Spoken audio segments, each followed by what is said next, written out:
Travelers on the Omnibus occasionally touches on mature subject matter with mature language. As such, the audience discretion is advised.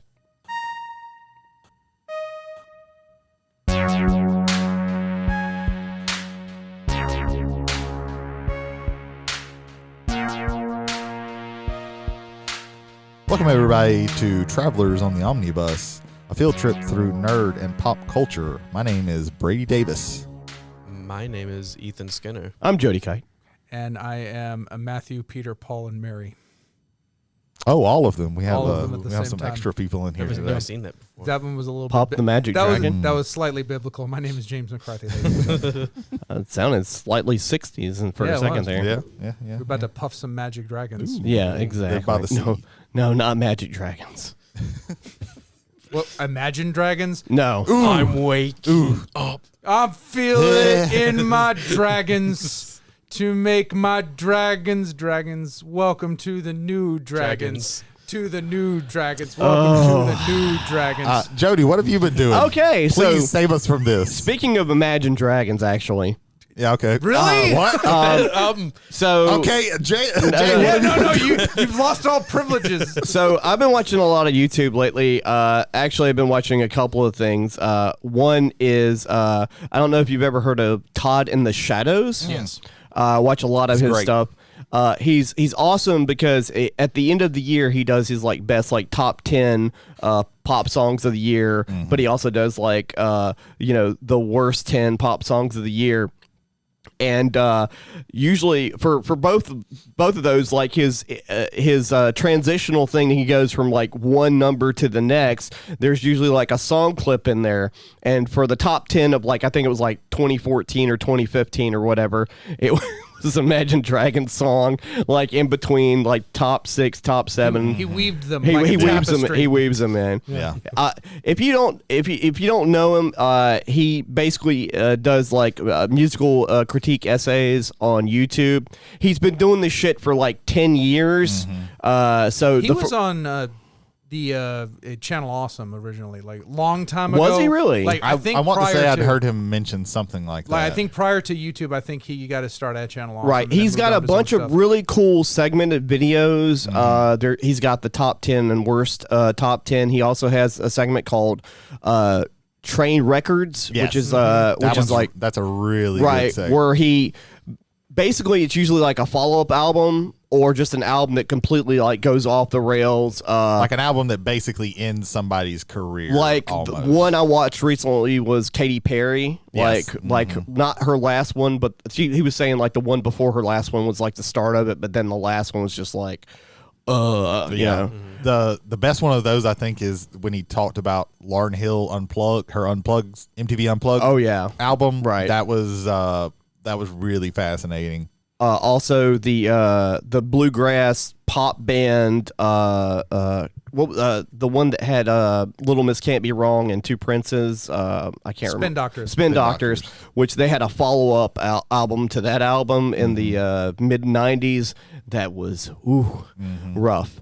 But yeah, he's got that, and he's got other ones about He does One Hit Wonders. One Hit Wonderland. I think One is Hit the name of Wonderland. that. That's the name of the segment. Those are some really good. A really good one for that is Edison Lighthouse. Real quick, Edison Lighthouse was not a real band. It was a guy who wrote the song, recorded the song with studio musicians, and then for the promo video for the band, the guy who wrote and sung the song was not in the video. And he would appear on some TV appearances and some live shows, but not all of them, depending on what country they were in. So sometimes he wasn't even there, so the band never existed. So they sang "Your Love Grows Where Grows Where My Rosemary Goes." Yeah, that's it. And I watched a lot of offbeat documentaries. I watched one on tiki culture, which tiki culture is something that started in the late 40s to early 50s. Basically, it was an Americanization of Polynesian, Southeast Asian, South Pacific ideas and fashion trends and things like that. And so it was completely 100% made up culture or subculture in the United States, and that it was very popular all the way up until about 1964, because Vietnam pretty much killed any idea of like a paradise in the South Pacific after that started. But it's a really interesting documentary because it started making a resurgence a couple of years ago. So that's what I've been doing. There you go. Ethan, what have you been doing?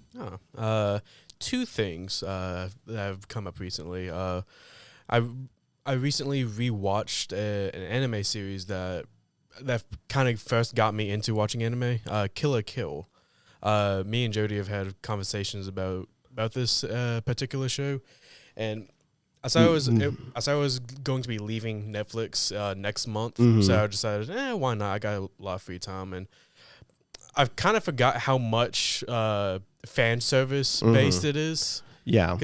Really? How? So really? So like the one major character in that thing is literally a bikini girl with an antimatter rifle. So Kill la Kill, if I may, just for a second, Ethan, is made by Studio Trigger, who did Gurren Lagann, and some of the people that were involved in that also back in the day made Fooly Cooly, which is FLCL, and they're known for their fan service and over the top exaggerated animations. They did the Star Wars short on the animated series where you had the brother and the sister fighting without masks on the outside of the Super Star Destroyer with no oxygen. Like, so I remember being. I like that one. It was batshit insane. It was batshit. That's Studio Trigger. Yeah. Also, they made Premiere. Last little which thing. is also batshit insane. Kill la Kill. The words "kill" and "dressed" in Japanese sound the same. So so it should be "dressed to kill," but it's "kill la Kill." Yeah, that's something I found out recently. But like, I knew it had I knew it was fan service based, but I didn't remember how much of how much it was. The only thing I can think of more fan servicey, and not to feed the prurient interest anymore, was High School of the Dead. Oh yeah. Have not seen. Oh my god! One episode in has more fan service than the entire series of Kill la Also, Kill. High School DxD is also. I have heard of that. That is a true statement on that. I apologize for interrupting you on that. I just wanted to get my we're just stepping stuff all in. over your shit. Second off, I have a whiskey review from the Crown Royal Peach. That follow up from last week. Yes. So yes, the Crown Royal Peach affair. So I tried it by itself first. I tried it dry. Did you sip it or did you shoot it? Shoot it. Okay.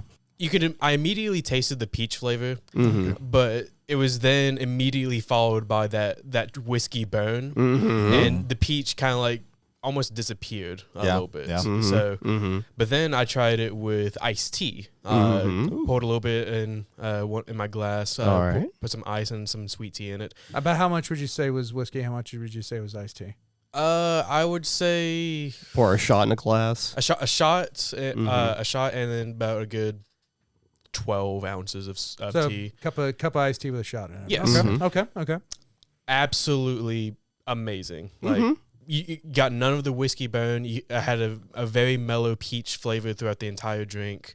As it got towards the bottom of it, you got more of the whiskey flavor. Stir that up. Yes, like if you're gonna do that, stir it up. I realized that after the first drink, I prefer it with the tea than by itself. It by itself, I'd say 6 out of 10. With the tea, a solid 8. Next time, before you pour the whole shot into the glass of tea, try sipping it just a little bit first, because most, if not all, whiskeys are more of a sipping affair. Like shooting whiskey depends, I guess, on the whiskey itself and the person. Counterpoint: I only shoot whiskey. Okay.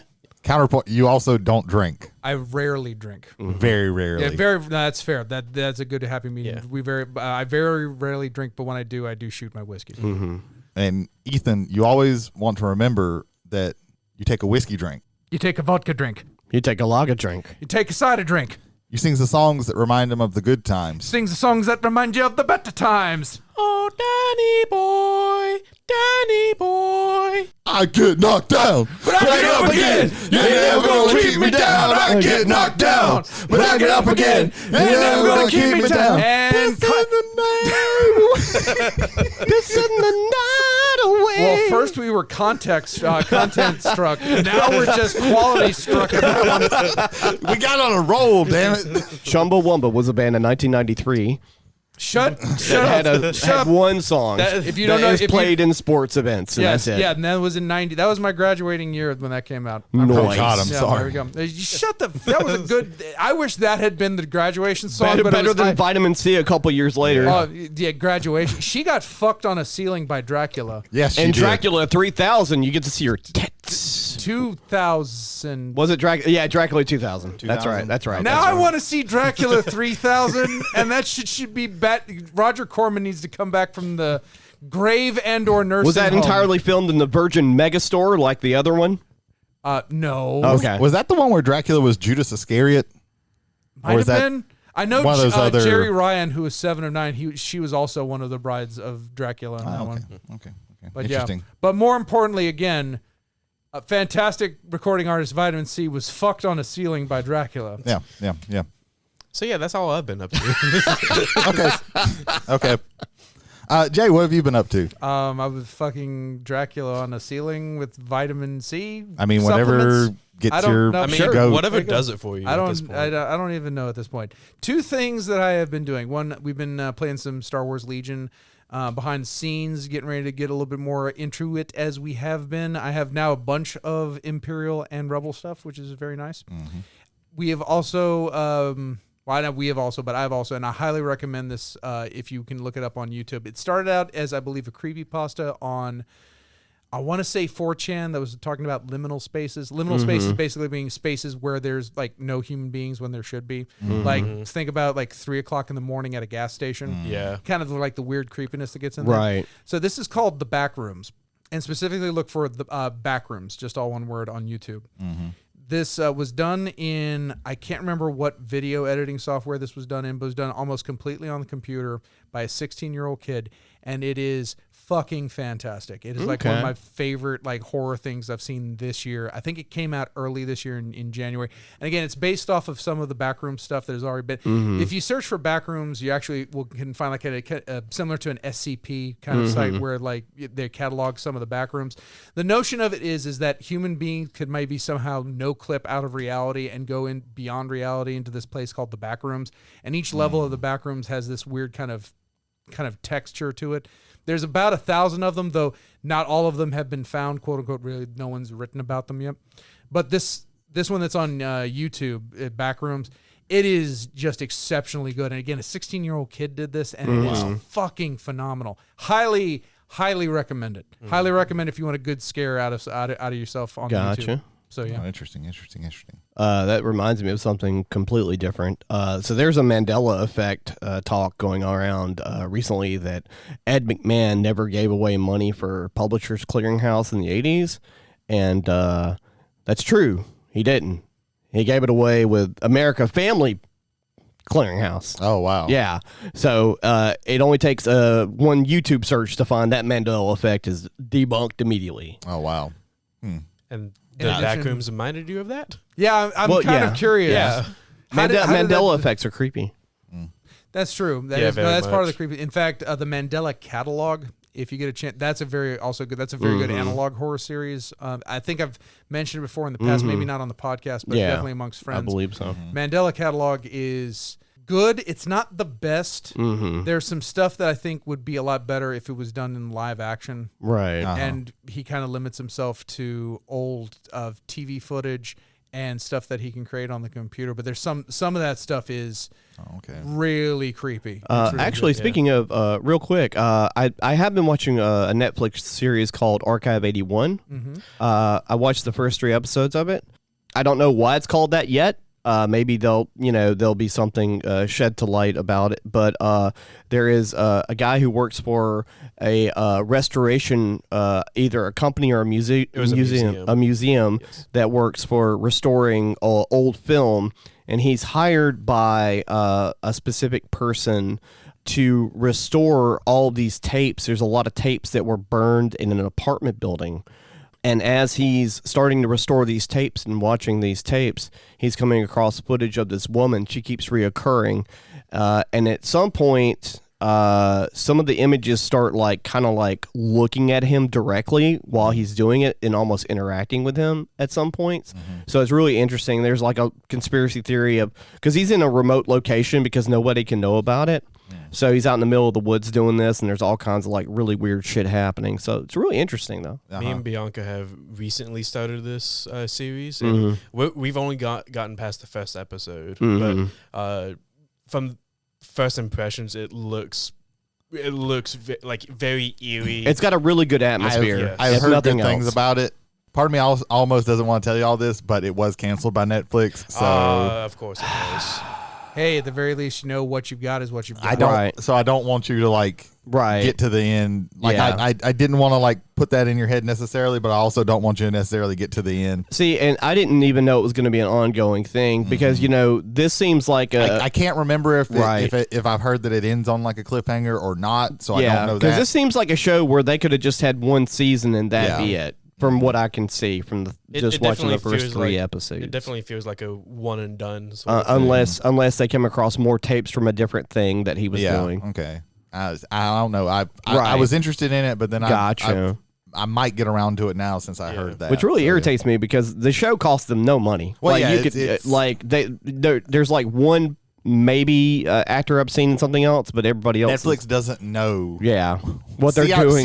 See previous episode. Netflix doesn't know what's good and what's bad. Yeah. That's why they're axing all of this stuff. Yeah, but also spending $40 million an episode on Stranger Things. So, you know.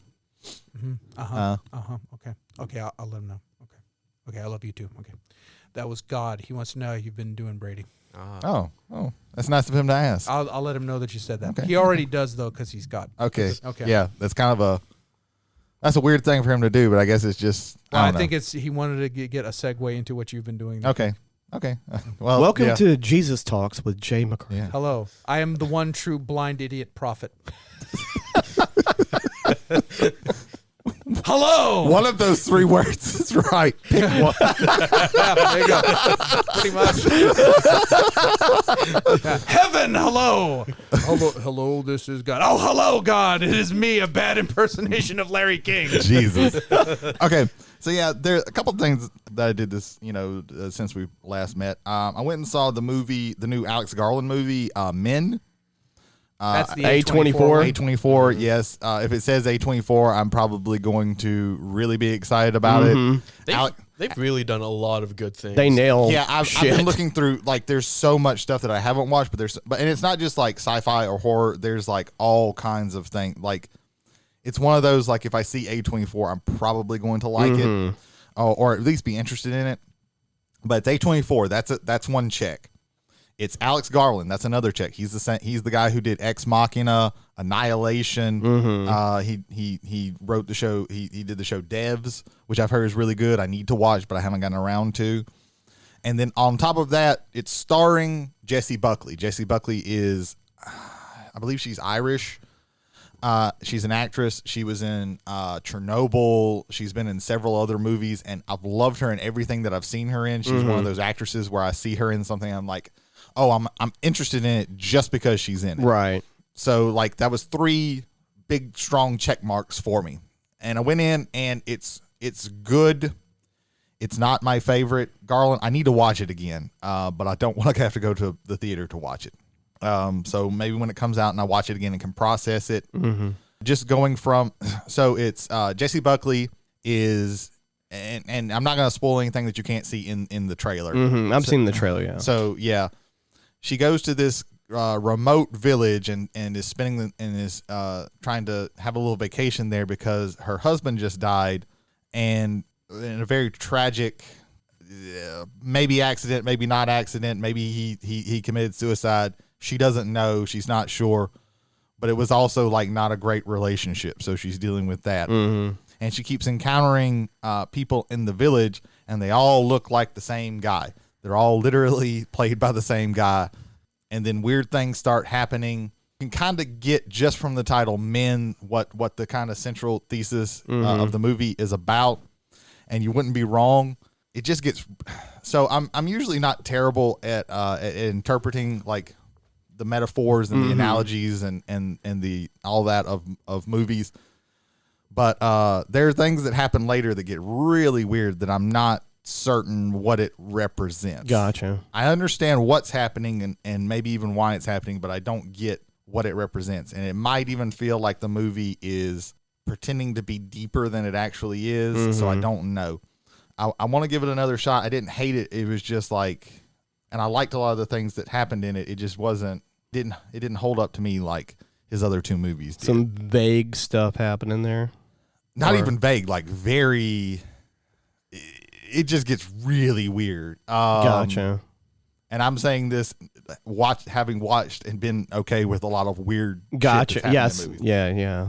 I think it's worth watching, and I think it's an interesting movie, but it's not my favorite of Garland's. I don't love it. I'm definitely going to have to watch it probably a few more times. Well, you mentioned like Annihilation and Ex Machina. Those are very high bars. Yes. Those are extremely Very, high bars, very true. especially on the visual end. Oh yes. Like his Ex Machina is some of the most ingenious sci-fi, especially Alicia Vikander's robot and that. That is one of my favorite. Annihilation, just from a cinematography along with effects, is also just a fantastically creative movie. I like Annihilation. I mean, I like Ex Machina. I love Annihilation. And I feel the same way about, like, on the opposite end of it. Like, I like Annihilation. I love Ex Machina. Ex Machina is one of my favorite sci-fi movies of this modern generation. Yeah, but there are things that I can get.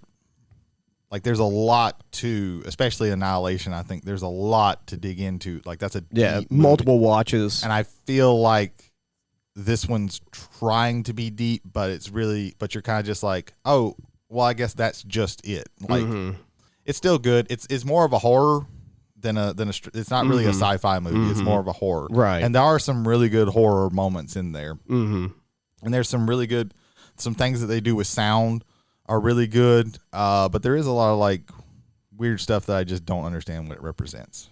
So yeah. So that's men. If you like weird concepts, or if you're a fan of A24 or J.C. Buckley or Alex Garland, check it out. You'll probably find it interesting at the very least.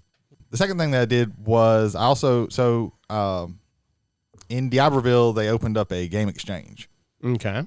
And I got to visit there, and it's fine. I don't know. It's really good if you want old sports video games. Oh, that's always the case. Like, you want Madden 93, Madden 94, Madden 95, Yeah, Madden you want, 96, Madden 97, you want like Madden six- 98. You want like 6 copies of Madden 2005 for the PlayStation 2? You can get them there. I could run 5 games of it all at once off of 5 PlayStations. I really didn't get to look like super in depth with it. Like, I didn't get to spend like an hour or something there looking around. They have a decent like Blu-ray selection. How's it set up in store? Like, can you play in store? Or? No, they just have just rows of shit. Something like that. Like GameStop, I can understand why they don't want you playing in the store, but like classic game systems, like having something set up, it's like go back to the age when your parents had to use a charcoal to make this thing work. But they have very few, like, you're not going to find a whole lot of Sega Genesis games or Super Nintendo games, and that's mostly going to be sports games. They just started, though. Yeah, to be fair. Do have. I didn't actually see the cartridge, so I can't say that they have the cartridge, but they do have the box, and I'm assuming the cartridge of Chrono Trigger for Super Nintendo. Oh, nice. So everybody give me a guess of how much do you think they have this game priced? I'm going to say... Inbox Chrono Trigger with the booklet? I do not know. I did not see a even booklet. Just in box. No, the booklet. The booklet, the box is in decent shape. My guess is going to be based off of inbox game booklet, basically the entire contents, the full collector's edition thing. I'm going to say just north of $750. I'm going to say $500. Seeing how this is in like a game exchange, I'm going to guess that it's going to be super below what it deserves to be. I'm going to say $250.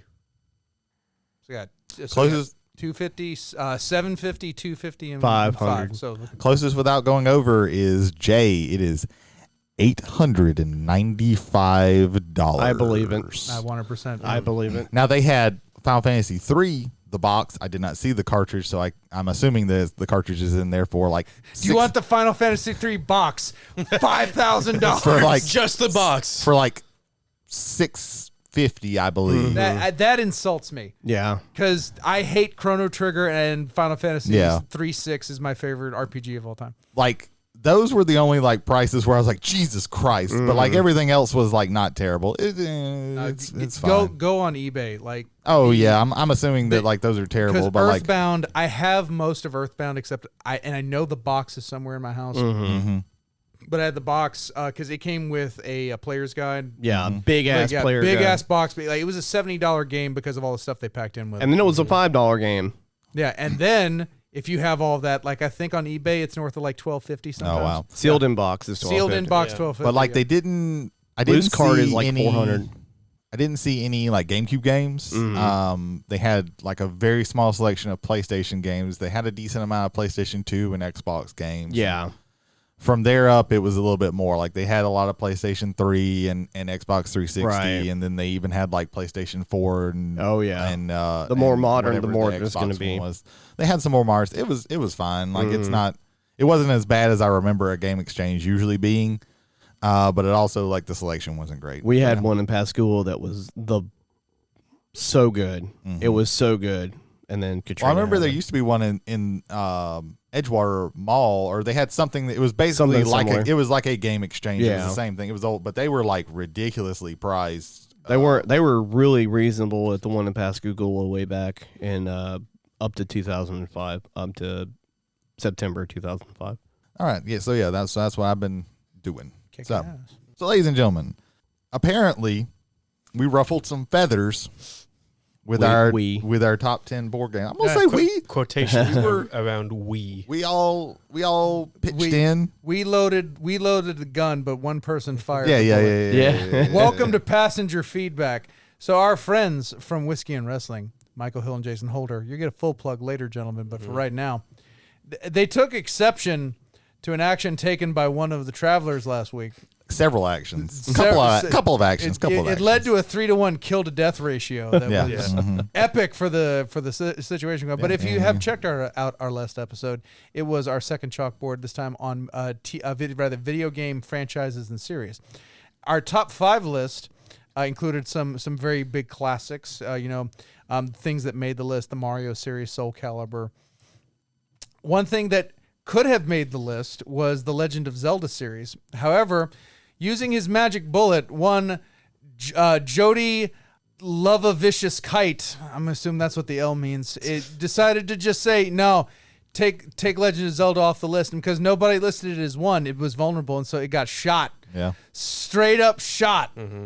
Jody, explain and/or defend Well, I also yourself. want to say they also held issue that you didn't even put Legend of Zelda in your top 5. That is true. Well, Yes, go for it, brother. let me just recant what I said while I was defending my move before I made it last week. I only played like 3 or 4 Zelda games. I played the first 2 on the NES. I played the Link to the Past on the Super Nintendo, and I played the first one on the Game Boy. I don't remember what it was called at the time. That was Link's Awakening. Link's Awakening. That's right. The one where you went to the first storefront, took something without paying for it, and they labeled your name Thief for the rest of the game. And then the shop guy would like kill you with Right. a bolt of lightning if you came back in. Which makes me wonder, why didn't he just solve everything? Just crack open Yeah, that egg that- and just blast the that would've been- main that would've ballast been and be much help. done. While everybody else was playing the N64 Zelda games, I was playing Bushido Blade 2 and Way of the Samurai and Brave Fencer Musashi. And all You played Ocarina of Time. I studied the blade. We are not the same. I was playing samurai While you games. guys are playing fucking tripe that everybody was doing, I was a fucking weeaboo bullshitter and just playing all the samurai I'm shit. kidding. Here- Those are good yeah, games. No, That's they're fine. quality I'm not- games. Here- But they're it all was- they're I similar. saw the joke and I had to take it. Yeah. You have to take that low hanging fruit. But here's the thing, right? it wasn't until quite a few years later where I was myself able to afford multiple systems, and had I probably been able to have multiple systems, I probably would have played all of those games, including the ones on the failed GameCube system, for instance. But I didn't play any of the N64 games. I didn't play any of the GameCube games. And, out of all the franchises we chose, we also skipped a lot of other franchises that may or may not have been all right on the list, such as Dynasty Warriors. We didn't have that on the list. Are you drawing a cultural comparison to the Legend of Zelda and the Dynasty Warriors series? Look, they have Dynasty Warriors. They have Oriachi Dynasty Warriors 2. They have Dynasty Warriors 3. They have Dynasty Warrior Gundam. Yeah, they have the Legend of Zelda Hyrule Warriors. Oh shit! I wonder what that's based off of. There's also Samurai Warriors, Oriachi Warriors, Orochi Warriors. My bad. No, I'm not comparing the Legend of Zelda franchise to Dynasty Warriors. You should have just turned into this kid. Yes, yeah, I did. No. And yeah, you've heard of like Zelda and like the Hyrule Warriors, Age of Calamity. Also, there were arguments made for why wasn't Warcraft on there? Why wasn't Okay. Yeah. MMOs. You deflect from your being the assassin of Legend of Zelda by bringing up an exceptional point. Okay. There is something to be said, gentlemen. No MMOs are on this list. Yeah. Diablo is not on this list. Yep. Warcraft, the strategy game series, is not on the list. I did enjoy Warcraft 2. Before we made that episode, I had a conversation with Dylan how both of us grew up playing the Diablo series, but it's just not as memorable as a franchise / series. I mean, the third one just came out 8 years ago, 6 years ago. I think it's been almost more than a decade. Well, for me, it was just I don't play those games. Yeah. I don't play MMOs. Right. I don't play tactical games. I don't play Diablo style games. Those are just not games that I play. So those are not going to be on my I have on my never top 5. played an MMO that wasn't one of two things: do this task, complete this task. Here's the arrow to the next task. Yeah. Lather, rinse, repeat. Fetch quests until you fight like a big boss. Or go to this wall, click on it with a pickaxe, get some rocks. Get some rocks until it no longer gives you rocks. Go over to a forge, smelt it into iron. If you have another skill, turn it into a tunic. Try to sell that tunic to morons. Lather, rinse, repeat. It is too repetitive. Yeah. All those series are too repetitive and too the same for me. I don't like them. When I started, an MMO was I was offended by the very thought of, I bought this game and then I have to pay you monthly to play it. I go back. This was when I was younger. Now I'm into the point where I just don't care regardless. Only one of us out of the four of us put Pokemon on our list. Yeah. That's a big ass franchise. Right the fuck over that. That's a big franchise. For me, it was Red and Blue and Go, and I really don't have much engagement outside That's of how I feel Pokemon about Zelda, to be honest with you. Now, man, I pretty much made my counterpoint when we were in one of our. Would you have, if Zelda had not been available and Pokemon would have been, would you have magic bulleted it? I think that, like I said, I think the real reason why I hit Zelda off there is because we had Mario. We had Mario and Zelda, in the scope of things. And I think that just to cut out debate, that's one of the reasons why we have the get one of the titles off the list, like an easy, just let's not argue about it. Yeah. Because we talked about it for a while. Yeah. And that's more discussion. The more opposition you're going to have for similarities, versus Zelda versus Mario, who wins? Mario's going to win. As far as franchises and series. Yeah. See, I'll take the counterpoint on that. Even though, again, I listed Mario 1 and Zelda 2, for the longest time, Ocarina of Time was my favorite video game of all time. Well, yeah. To the point where I was almost one of those Breath of Wild guys where it's like, you cannot love anything more than this. Well, not just in video games, but in media. That's how strong our. I'll bring up your counterpoint for last week. Without Mario, what do we have? The franchises from the beginning, and then throughout the decades of different offshoots of games with that character. just encompasses so much of video game history. I would argue both of them were running in tandem. I do wonder. I can't prove it because I can't prove a negative. But I do wonder if Zelda had released first, if maybe it wouldn't have been the one, and then Mario. Because just of how simple, how fun, and how, I don't want to say complex, because to me Zelda's not complex, but Zelda is very. There's a lot of stuff you can do in Zelda, even just with the basic, just a D-pad and a BA button. Right. That you have more so than any other game at that time. That's very true, but we're not comparing one game to another. We're comparing whole franchises and whole series as a scope. But then did we do ourselves a disservice by not allowing that debate between the two of those and then maybe shooting them later? And now I do bring up we here at this point because I think there could have been an argument, and I think it could have been a fun argument too, if we can only have one Nintendo title on there, like one proper Nintendo title, because I'm looking at this. Yeah, that is the only Nintendo developed by Nintendo title that's on there. Did we do ourselves and the audience a disservice by not broaching that angle of a debate? And then it's not just about you using the bullet on it. It's just the matter of these are the two flagship Nintendo products. I don't think something like Donkey Kong, Star Fox, Splatoon, anything like that comes to their level of prestige. Yeah. So would it have been beneficial for us to have that debate between the two of them and maybe shoot one after that? With the rules, Mario could not have been shot, but maybe it doesn't end up on the top 5 and Zelda ends up in its place. Well, that could be a future topic for the show at some point if we want to talk about retro franchises versus retro franchises. That could be something. That's kind of answering the question without answering the question. Do we think it was a disservice? Oh, he's going to hold us to it. Not to talk about like the A tier or the S tier, however you want to. Did we do a disservice again to the debate, to ourselves and to our audience by not having that debate?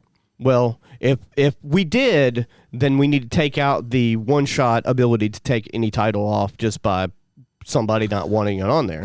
At least I think the number one option, because just looking at it, Mario was the only franchise that was listed in all of our top 5s, yet it made the number one in the Mario. It was not in my top 5. Mario was my number one and nobody else's. Yes. Yeah, it remained in the number one spot in the overall number one. So when we discussed it went, So say that we're given the option of shooting a number one title, how would the list be different? Ooh, now, see, to me, and I get maybe we kind of want to end on this because we just received another piece of feedback, and I'd like to get into it. It's on this topic as well.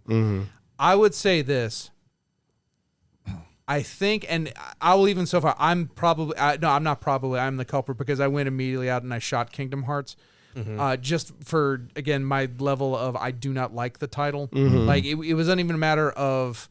Like not have I've had experience with it. I played the first one. I tried to get it. Like once the second one rolled around, I could not penetrate this Tetsuya Nomura slugfest of a story. Right. Yes. So that's one of the reasons why I acted very viscerally and very quickly, and I took that out of there. Yeah. Maybe that was also a point where we could have argued what is the better RPG that's on that list, because Kingdom Hearts is on there, Final Fantasy is on there, and I do not wish to say here that it's like, oh, well, it's obvious Final Fantasy would win that fight, because I know people that even with Final Fantasy characters peppered throughout Kingdom Hearts, people prefer Kingdom Hearts.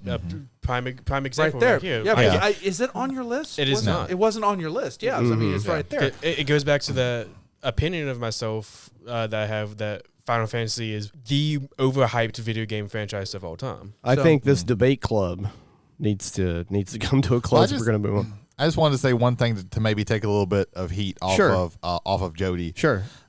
Maybe gain some aggro. Is that what they do in MMOs? I don't fucking know. I don't know. That was meta. That was very nice. I like that. Yeah, you like that? Legend of Zelda on my list is almost begrudgingly on there. There are, but for a few minor things, if I would it would not be on there. There would be other things on there. And it's because, especially lately, I don't play a lot of video games for very long periods of time, and I have trouble with certain types of games, mainly RPGs, finishing them or playing them for really long periods of time. So if I were able to play them more and actually finish more of those games, the Shin Megami Tensei / Persona series would have probably been on there before Legend of Zelda. Because I do love that franchise. It's just when I sat and thought about it, I was like, but I don't finish these games. Right. Because they're so in depth. I get kind of lost, and then I get almost scared of them, and it's like, oh my God, I got to back out, because there's so much that you have to do in those games. But when I think about it, like, I hold those games in a little bit more reverence than I do even Legend of Zelda. So, like, that was in there, but it was on my list, but almost begrudgingly, because when I started like listing it down, I was like, okay, well, I finished a whole lot of these games. I played a whole lot of them. I would be excited about a next one coming out. So, like, I don't have like that high super, like, Michael, he was like, the list is invalid if it doesn't even have Legend of Zelda. This list is bullshit. Like, there you go. So yeah, no, I think it's a subject that I think has a lot of passion behind it, especially since of how like very easy it is to get into the video. Just you need a TV, a console, and a controller, and boom, you're good to go to end a game. I maybe in the future we don't shoot as fast with our bullets. Maybe we talk a little bit about it and say after a little bit of talking, kind of you doing everything, that's when we start. I mean, to be honest, that's pretty much what I did before I explained why I was doing it. No. Right.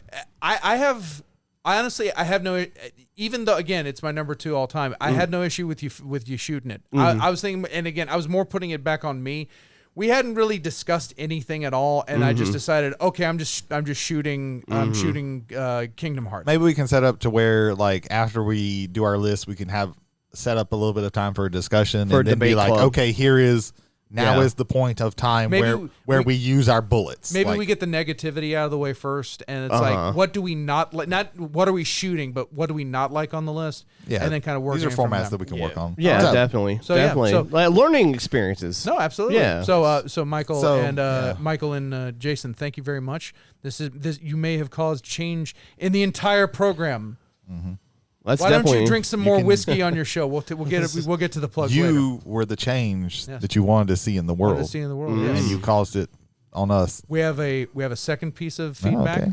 We're going to go this one a little bit more briefly because we want to get you to our main topic. But this one comes from our live studio audience, from Dylan, a.k.a. Bob Shinedown, a.k.a. Bob Dylan Shinedown.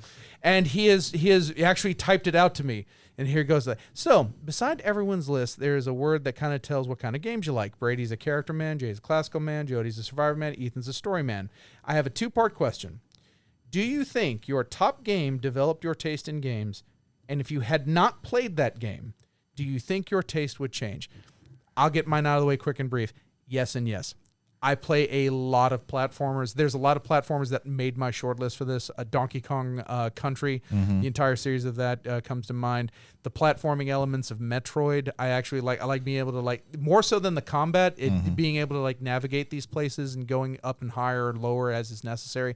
I love platforming games. If I had not played Mario, I think Zelda is the easy number 1 there, and then you probably see more adventure-style games. Yeah. Shadow of the Colossus probably would have made the list instead of being a distant memory for me. Yeah. Right. But in things in that regard. So, yeah, to answer both those questions very quickly, yes and yes. Okay. So on my list, there was like Mega Man and Castlevania.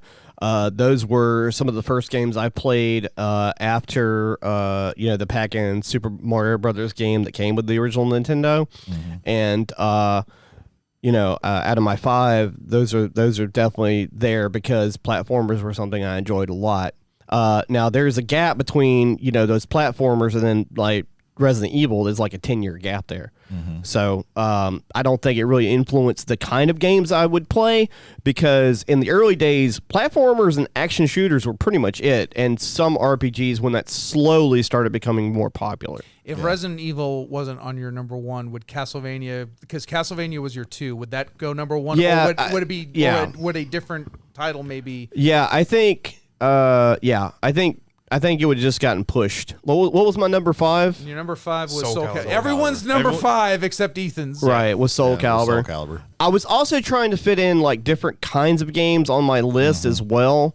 if I was going like overall, Soul Calibur might not be on my list as far as that goes, but it would have to get probably pushed out by. I almost called you jack of all trades, man, because it's a little bit of everything. I try to fit in everything that I like about gaming in general, because fighting games didn't exist when I started playing video games because I'm old. There were, like I said, there were action games and there were platformers before RPGs were a thing on consoles, or in the early days of it. There weren't many. So, that was your two choices there. And so later on in generations, when platforming became less good as a catch-all overall, because there were so many good platformers on the original Nintendo, my taste changed. And, I stuck with what I liked, and I, kept playing the platformers I enjoyed, and branched out when survival horror became a thing. So, Brady, how about you, brother? This didn't Mass Effect didn't really. I played Mass Effect because of my taste in games. Like that was something that story driven RPGs. Well, yeah. Again, looking. I used to be very kind of anti RPG, and then I really got into like Final Fantasy and really Japanese RPGs and stuff like that. And that kind of drew me to it. I'm not really, Mass Effect is kind of also has like a shooter type element. I'm not real big on those, but like it was the story driven things, even though like playing it again, like I'm really enjoying like a lot of the shooter stuff. But I think it more, my taste in games informed me getting interested in that type of game, because I haven't really played a whole lot of, those types of RPGs later, those things that kind of aped Mass Effect. So Ethan, If Pokemon didn't exist, your number one was God of War, instead of RPG cuck, would you be a total murder alpha Chad? I would say, had it not been for my older brother introducing me to the majority of these titles, I would find myself still playing them, but I would not hold them to the pedestal that I have placed them. So it's kind of a family thing for you. More or less. A lot of my likes come from interactions I've had with my older brother, with Dylan, with my sisters. And Shared all that. experiences. Shared experiences. I remember playing all of the God of Wars with my brother Skylar. I remember him introducing my first Pokemon game to me, playing his old Ruby and Sapphire copy, and I would not have all these memories I have had he not introduced them to me. So I would say yes and yes. None of my top 5 would be the same had I not experienced them. There you go. Oh, yeah. Amanda's fault. All right, since we have a pause, we're pushing at 50. I have to pee. Like, for real. Like, I have to use the bathroom. We're at 50 minutes. You know what? Yes. Ladies and gentlemen, we're going to cut here. But you're going to know that Jody's bladder is small and tiny and cannot handle it. I've drank 2 Mexican Cokes. Not that type of Cokes. Liquid Coke. Not that Chapo Coke. The Coca-Cola Coke. Let's all go to the lobby. Let's all go to the lobby. Let's all go to the lobby. You are gonna die. The intermission is over. Ladies and gentlemen, we're back. Everybody got snacks, and now I'm going to drink a pickle. He's literally drinking pickle juice now. Oh my God. Go. it's like a train wreck. You can't stop looking. It's a bus wreck. Pickle feedback, Jay? Brady, I'm glad you're hosting this one. Go back to hosting. So I had an idea how we were going to come back, and it wasn't that. Yeah. Ladies and gentlemen, before we move on to our main topic, we just want to go over, talk to you about some ways that you can find us. If maybe the way that you're listening to us right now is not your favorite way of doing things. You can find us on Spotify, Anchor, Apple, Google. We're trying to get on Amazon and some of these other ones. Jay might be out for the rest of the. He just drank garlic flavored vinegar. So. His eyes widened. His pupils dilated. Yeah. We may have lost Jay. He is ascended above us. So I'm going to try and keep this bus on track and move us along. So our topic today is going to be about board games, and specifically the board games by one creator by the name of Eric M. Lang. Eric M. Lang is a Canadian board game designer, but we're not going to hold that against him. Hey, He's worked for such Jesus Christ. Recognize that joke from Ethan. God damn it! Recognize it. Acknowledge it. That was the Roman Reigns of jokes for this episode. Ethan, that was a joke.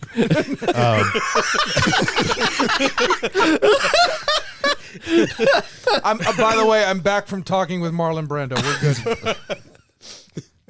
Is he doing all right? Last time I saw him, he wasn't too hot. Hello, Brando. It's Marlon Brando. How are you? Is this Marlon Brando when he wasn't quite an asshole, or is this Marlon Brando from Island of Dr. Moreau where he thinks this he's is it? Marlon Brando from 70s on the Dick Cavett show. Okay. I was waking up from coitus with Elizabeth Taylor. Jesus Christ. How was Tango in Paris? I turned to her and I went, "My darling, you are the jewel of the Nile everyone says you are." That's when I realized it was Brian Dennehy in a wig. We're just not even pretending with it. We're trying to keep things on track, are we? No. Why wait for the end of the show? Let me. We're supposed to fall apart like Last bit. 40 minutes from Last now. bit, and then we're going to get serious about Eric Lang and the Eric Lang trilogy of Mythology board games. Don't do what I just did. Because I was literally talking with Marlon Brando there for about 2 or 3 minutes. Our audience has left up a sign and it says, "Do you need water?" No, I need a doctor, motherfucker. I need a doctor. How about some Mountain Dew Major No, Melon? that's your Major Melon. I've tried. No, don't hit that green button. We're gonna have that's technically a crime. What you're about to do. Yeah. Allegedly. Don't. No. Not allegedly. Think about it. Ladies and gentlemen, if you ever get it in your head to dial 911 and there's no emergency, don't do that shit. Yes. That makes you a douchebag. That's a bad idea. Yeah. You go from Bob Dylan Shinedown to douche Kid Rock. I can't even put the fucking weird word in there. I mean, that fits. No, There you just go. Kid Rock. Fair enough. just gonna Yeah, just Kid Rock. I'm gonna eat this pickle off in the distance. Hopefully nobody hears me. Yeah, that's not good. Kid Rock's album that made him famous went double platinum. Yep. Yeah. And then that's the and thing. then things only got better from there. So anyway, So, board games. Yeah, board games. Eric M. Lang, Canadian board game designer. I've already said that part, but I'm saying it again. He's worked for different publishers such as Fantasy Flight, WizKids, and Cool Mini or Not, better known as Simon or Come On. He's created games such as the Game of Thrones card game, Bloodborne the card game, Call of Cthulhu the card game, Chaos in the Old World, Cthulhu Death May Die, Dice Masters, Quarriors, the Star Wars card game, The Others, Warhammer 40K Conquest, XCOM the board game, and the 3 games that we will be talking colloquially known, I cannot say that word, as the Mythology Trilogy.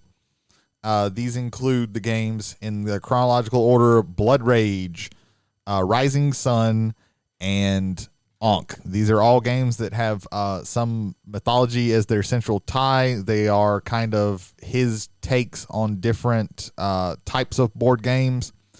And we're going to start off talking about Blood Rage. Jay, tell us a little bit about Blood Rage. Blood Rage was published in 2015 off of funding from Kickstarter. Again, it is the first in the Mythology series, designed by Eric Lang and produced by Come On Games, CMON.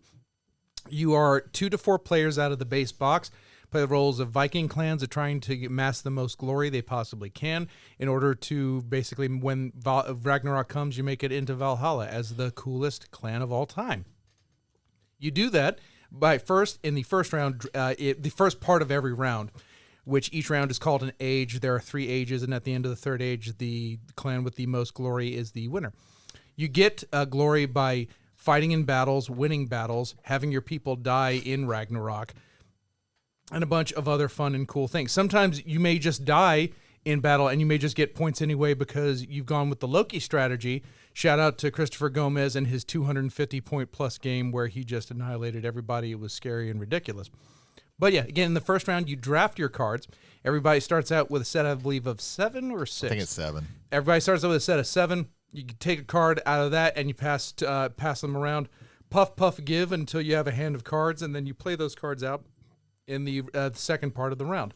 End of round, there was some end of the round scoring, and you'll either rinse repeat for 2 more rounds in order to win the game. Of the 3, it's my least favorite. I know I've been on record on the podcast, especially last week, talking about God of War, how it transcended the Viking genre for me. Vikings as a genre is something that I generally typically don't like. That's more of a personal preference. Yeah. If you love that, or if you dislike other things for similar things, I don't hold that against people for that very reason. So it's a game that I never really kind of got into. However, I always loved Magic drafts and Magic sealed deck tournaments. So Magic the Gathering stuff, but Magic Gathering draft. If you know that, and if you love that, that's the really the crux of the game, is that first part where you are drafting your cards to set up for your turn, and hopefully setting up better than anybody else who's sitting at the table with you. And it's just the idea that the kind of tension that you have from, well, I want this card, but if I do take this, then I'm passing this to this person that I know already probably got handed this card, so I don't really necessarily want to give him that. Do I keep the one that would help him more, or do I take the one that would help me more, but then end up like there are these internal questions that you can start to ask. And I like that. Again, I love the drafting mechanic. I love drafting with area control. I had never really seen that before, and Blood Rage kind of knocked it out of the park. I mentioned this again as the first game in the series, and the first one that showed up on Kickstarter for Kickstarter awards. It massed $905,682 off of close to 10,000 backers, which I think is absolutely incredible. The other games would far exceed that, especially when we talk about Rising Sun going in the forward. But it was an auspicious start to this series, and one that showed that Eric Lang is one of, if not the premier board game designer in the world. Command Games, in my opinion, knew where to latch their horse to, and they made him their head designer. And I think only about like in the last year or two, he stepped away to kind of focus on his own projects more in depthly. So yeah, shout out. This was a very good start. It's, again, of my 3, it's the least favorite, but by all means, do I not mean that is a bad game. I think it is a tremendous game and a hell of a game. If you want to get into this series of games, this is not just for chronological reasons, but just in quality game. This is one you would start out with. Yeah, and this is one that I have played, Jay has played. I don't believe, Ethan, have you played? By the name alone, I did not know I have played this. I played this at, I believe, CoastCon 2 years ago, where Greg Spanier, thank you, Greg, again, he ran it, and I had a fun time with it. I just didn't remember what the name was, but I have played this. Okay, yeah. And Jody, you haven't played it, right? I have not played. We gotta fix that soon. Yeah, I think really some of it is the fact that it's the older one, so it's the one that at least we being Jay and I have played the most, and have kind of played a lot of it. And I think part of it also, maybe the reason, or one of the reasons that we don't bring it out very much is, well, I don't think none of us own it. I believe there's a we copy. Have some friends. There's a copy at the shop. Yeah, there's a copy at the shop right in there, and we could play it. But one of the problems, I really enjoyed the game too. It's one. It was really exciting to me. Like it's Vikings. I like Viking mythology. But there is a slight problem because it is a drafting game, and because those cards are so important. You almost have to have everybody in that game be at the same level. They either all have to have played the game a lot and know the cards and they're pretty familiar with them, or they have to all be new.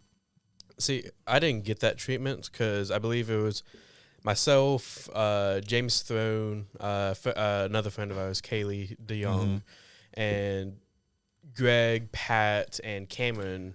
I colloquially, or just personally, called you guys the Throne D&D group, because at that time, like it was just that. So about half of that, and then but you've also played Magic, and you've also been in Magic drafts, right? Not at this time. Not at that time. Not at this time. It was strictly just D&D. I will say, someone who's been in a CCG draft format, I think can at least grok the system a lot easier. It's not about the system though; it's about the cards and knowing what cards work really well together. And what card, and I think the first time that you play that, you don't really get that.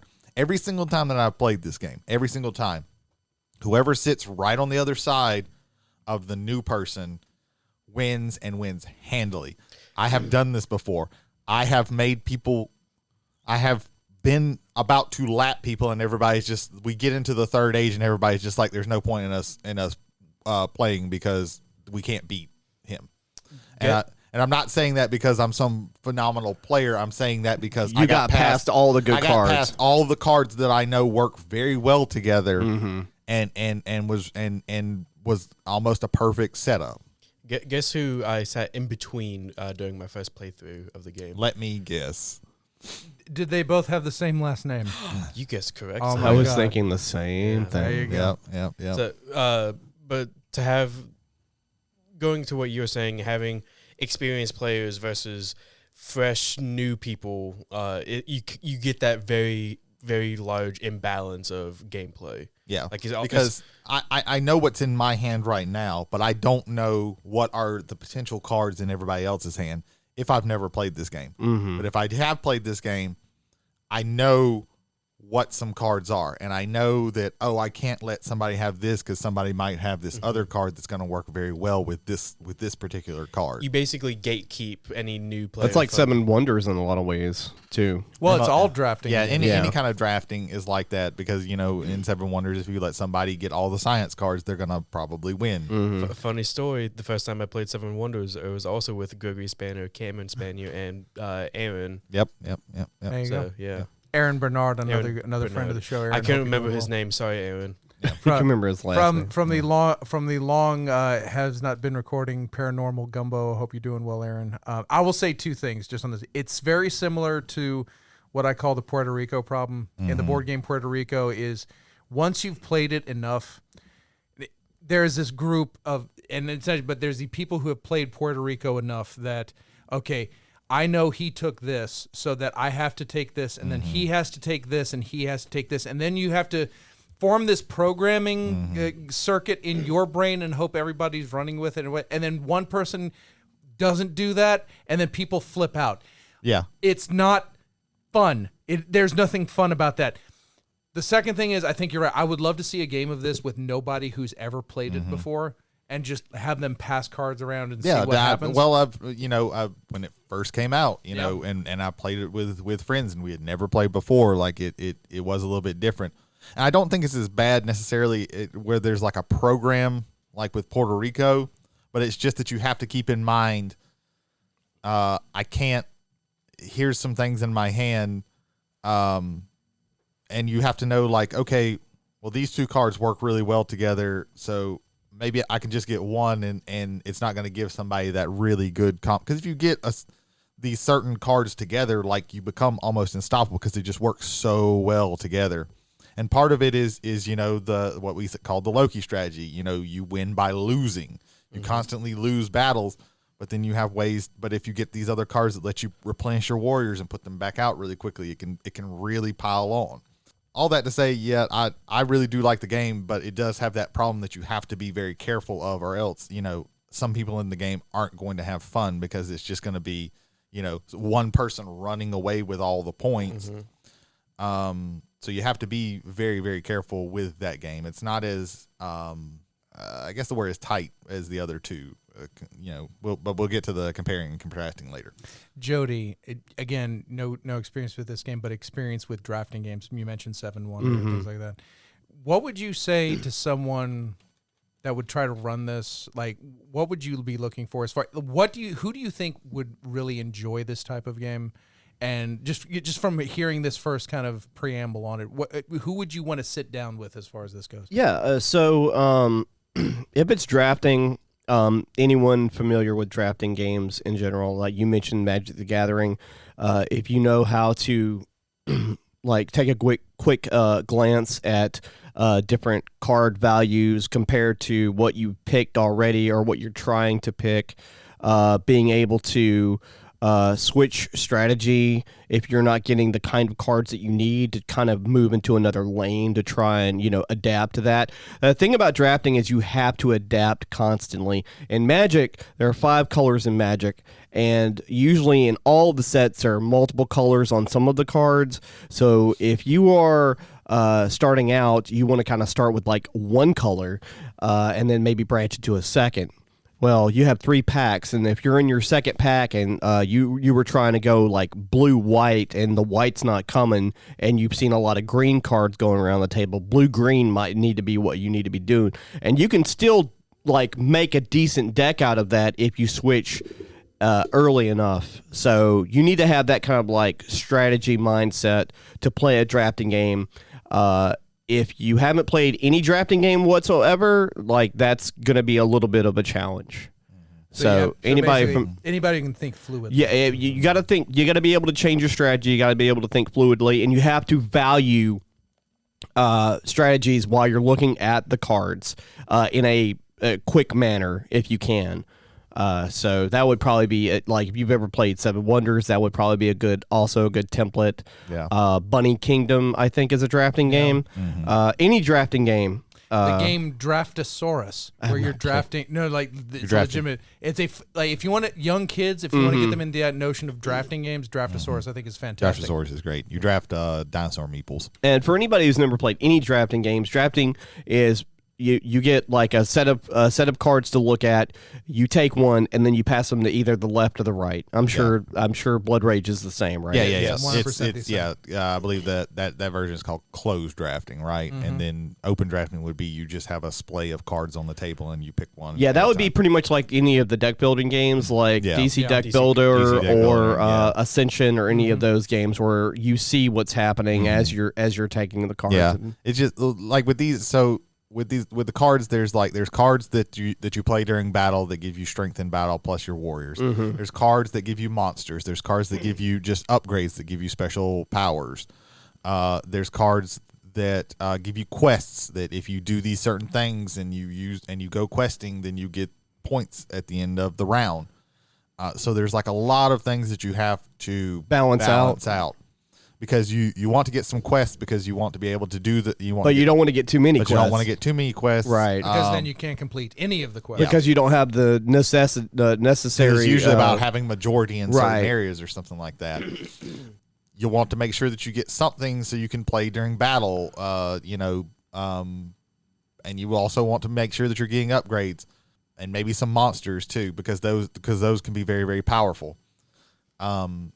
It's just there's a lot of things, and if you're not familiar, at least kind of familiar with the cards that come out and the different types of cards, then you do have this problem, I think, with maybe passing somebody something that they shouldn't, that isn't good, or especially when you get into the second and the third round, if they have this card, they have this Loki card that they can play during every battle, because if you lose a battle, you get to keep your card. You get to keep your battle card, but they play it during every battle. That if they lose, they get to do this thing. Then that there's something in this next the second age deck that you shouldn't that this person should not get. So it's just I love the game, but that is like the one almost fatal flaw with that game. It almost sounds very careful. It almost sounds like also if people are not familiar with the drafting games that are playing this for the first time, that you might want to have like a mock couple of rounds where like this doesn't count for anything, but we're going to get you like in the groove of what these things do. Maybe that could ameliorate some of that. Yeah, and I think there is like you could. I would almost say if you're playing with one or two new people, but like the rest of the people have played this a lot.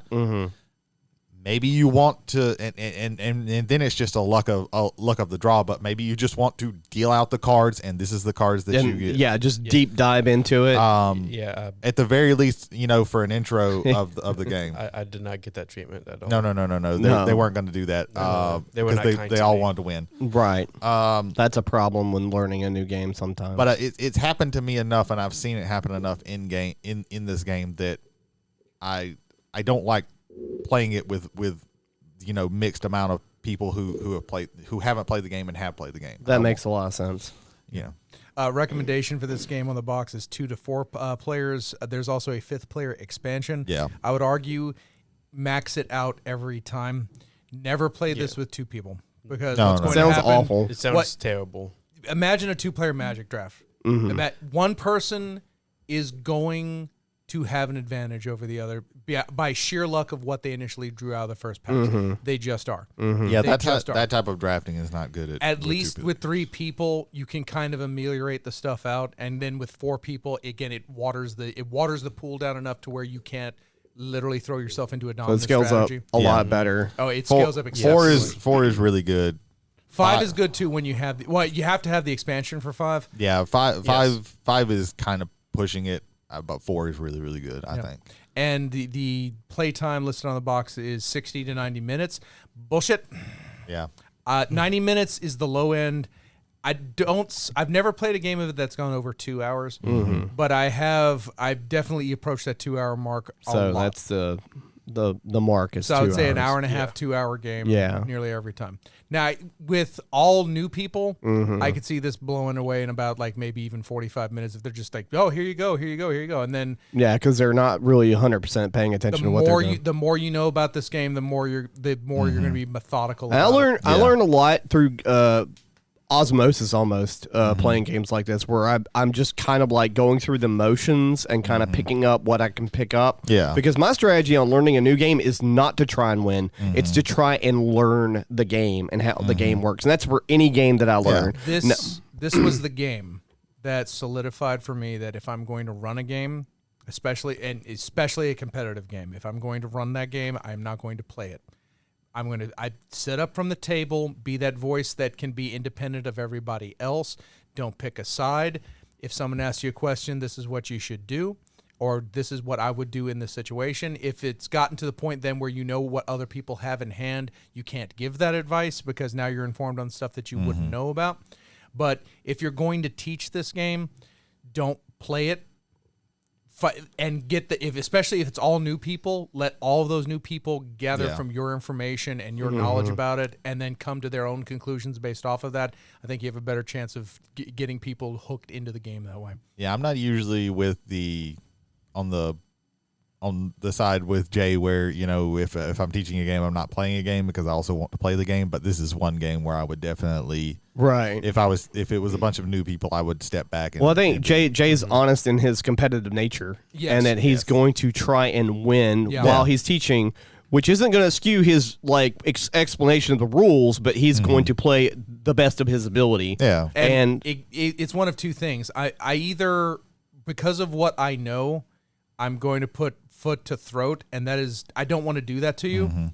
I'll admit that's a failing on my end, is that I can't really divorce myself from that in a competitive nature. Or I will not be competitive, and then you're not getting the effect of someone who's trying to win. Right, because you want that. They're just someone trying to just be there, and I don't want to be just like a gray chair at the table. Right. So, yeah. So, that's Blood Rage, and that leads us to the second game in the trilogy, Rising Sun. So Rising Sun is a board game for 3 to 5 players that was released in 2017. This one made significantly more on Kickstarter, $4.2 million. Hell yeah. This is a game that is based in Japanese mythology. And this more leans towards diplomacy and deal making and things like that. Negotiation. I would say negotiation isn't as big a part as some people say it is, but it is like you are making alliances with people, and it is you have to think about who you're making alliances with. And bribing. Yeah, everybody's a different clan. It goes through 3 seasons, with the winter season being the scoring, the in-game scoring and everything. So yeah. Sorry. Oh, it's okay. So you start out every season with a tea ceremony where you're making alliances, and you want to make alliances because you get more good actions, because you have a kind of almost deck that gives you that you draw from, that gives you the actions, and if you're allied with somebody, you get the really good version of the action, whereas everybody else gets a lesser version of the action. So you want to ally with someone so you get more of those better actions, so you can do more things. If you're not allied, you're going to get less stuff that you can do. So there is that. There's an honor track where people are moving up and down with that, and that breaks ties. Everybody is very asymmetrical. All of the clans have wildly different, very strong powers. It's kind of one of those things where if everybody's overpowered, then nobody's overpowered. You also can draft season cards, which give you different powers and give you access to different monsters that also are super powerful. And then at the end of each season, you have a war phase where you're fighting for majority over different areas. Different areas will give you points. Getting different sets of those gives you more points at the end of the game. The combat is very interesting because there is this blind bidding where everybody has money behind their screens and you're putting them on different actions. And then you take the actions in a certain order. You could, commit seppuku with your warriors where you kill all of them, and then you gain honor and points for that. You could take somebody hostage, so you take away that person's power in the fight. And all of this is done by bidding. Whoever bids the most on those different spots wins that action. So that's a very interesting part of that. So this is probably, if you remember our first chalkboard, this is one of my favorite games. I love Dudes on a Map game, and I love a lot of the negotiation and the strategy that comes with this game, because there's a lot of interesting mechanics with this game. So, and with this one, it's Jay and I have played it. Jody has played it. I don't believe Ethan has not played it yet. This. Okay. I want to, though, at some point. Yes. This is one that we will definitely probably get you in on a game one time, because we play this one more. I think we need to have like a Lang night at the shop. Like we need to have a proper We need to have like a Lang month, because we don't right. have time to play all of these games at one time. Maybe not one group, but like 3 groups could each like experience each one of which I would take that challenge on to run all 3 at the same I really it took me a while to warm up to this game. Mainly because this is kind of like I won't say like a newer game type, but there's like it's its own thing in a way. Like his games are like Blood Rage, and this game sound very similar, and being mostly acclimated with like German and European heavy board games, or medium games that are nowhere near this. It took me a while to kind of really get into the groove of it. I love the aesthetics of everything, like the models, the board, all that's beautiful. Like feudal Japan is like wheelhouse for me, like 100%. Like I love that shit. Like me, you, and Jay both, all 3 of us are really. It almost prevented me from me, and the reason why is it's also mystical feudal Japan. It is mystical feudal Japan. Because the god, like the kami, the gods are a thing. You have monsters. You have Oni, you have you things. Can literally send people to worship the gods. Yes, like you have the mystical cog, and I beg for a day where I can have a Sengoku Jidai era board game that has Oda Nobunaga, Toyotomi Hideyoshi, Tokugawa, like figures like Musashi. What's his name? The great ninja. I'm losing my name. Hattori Hanzo. Like Hanzo. Stories like that where those characters can be in play. Where like wasn't there a Pokemon game where that had them in it? Probably. That had all of them in it, and they all had Pokemon. Yeah, and they all had Pokemon. Yeah. Kind of. There was, yes. Yeah. Ethan sounded so disappointed with that. It was not a good game. Yeah. Oh, there you go. There you go. I just thought it was funny seeing Oda Nobunaga with a Pokemon beside. Imagine futile Japan with Futile Japan. I was gonna let it go, but everybody else. No, I think that's funny as fuck. With Pokemon. That's literally it. So go over the clans real quick if you remember them. So yeah, you have the Dragonfly clan that can move anywhere. Usually you can just move to adjacent areas or areas along trade routes where there's literally a line connecting them. You have the Bonsai clan, which only ever pay at most 1 for everything, all of your cards that you get, and if you buy fortresses, anytime you pay for anything, 1. Anything you need, anytime you need to pay for anything, it only costs you 1, and it could possibly cost you for nothing. How much is this banana? 1. How much is this 3-story house? 1. You have the Lotus clan, which when you're choosing what action you want to take, you just take one of the tiles that you have, you place it face down, and say it's whichever one I want to take. Arguably, they are the most powerful clan for that very reason. They can be, yes. They have the ability to manipulate the action deck to the point where they're playing the action they want while simultaneously denying that action to everybody else on the board. Yeah, it can be very, very powerful. You have the Koi clan, who, without knowing a whole lot about the game, it's very hard. So you have these tokens called Ronin, and if you win that section during a fight, you can hire them, and you just add that strength to them, and they're things that don't go away. The Koi clan, they change all their Ronin at the beginning of the war phase into money, and they can count money as Ronin.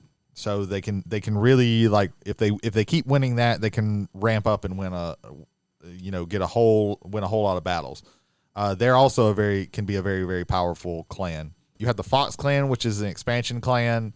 At the beginning of the war phase, they put one of their lower warriors called Bushi in each province where they don't have anything, so they can kind of run a loser strategy where they're trying to lose but still gain points from that. I feel like I'm missing the turtle. The Turtle clan have their fortresses are on the backs of turtles, and they have really cool minis, and their fortresses count for 1 strength, and then they can move their fortresses where other people can't. Which should, again, denotes they should be the most defensive clan in that regard, because, turtle, shell, defense, okay. They actually end up being one of the more aggressive clans because their bases of operations, everyone else is static. You can't move across the board. You can't move your bases. You can move your people. They can move people and bases, and their bases count for strength as well. Right. And aside from 1 card, there's no way to destroy buildings, so they're just there, and you always have to deal with them. Mm-hmm. The game is a nice mixture of trying to defend your area while also trying to claim more area of the map. Yeah. Which is, I guess, the point. Well, because you're wanting to collect like a wide variety of them, you're not necessarily wanting to always turtle up, because if you get the same area, if you win the same area every single time, it doesn't necessarily mean that you're going to win, and there might not even be a war in that area in the next thing. So you have to kind of like see like, okay, these are the ones that I've already won, so let me try, and I have to go to this one now. I would also argue that you don't have to win a single fight to necessarily win the game. Yeah. Depending on a combination of purchasing the correct virtues along with positioning yourself the way that needs to be done, you can lose battles, lose your people, and gain victory points and wonder just all across the board. I came pretty close to winning 1 game by just doing that. I've played as the Fox clan and won just by almost completely losing everything. I will say there's one thing I'm not a fan of, and that is the scaling of players in the game, because with 3 players, alliances become really awkward. Yeah. Because you have to ally. I say that. Right. I say that, but it is always more beneficial to ally in an odd numbered player game than an even numbered player game. Because in an even numbered player game, those 2 allied, well, I guess we're going to have to ally. Right. As opposed to in, like, say, a 5 player, well, they allied, fuck. Yeah.